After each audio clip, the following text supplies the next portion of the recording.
This is an Honda Airwave GJ1 2009 model, and I will show you how to locate the chassis number, the engine number, and the fin plate.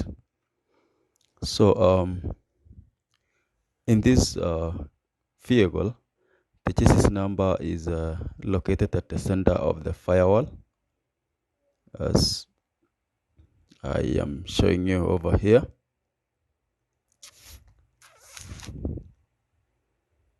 So at the center of the firewall is where you can easily see the chassis number. There, that's the chassis number you see over there. While the engine number is located on the right hand side on the engine block.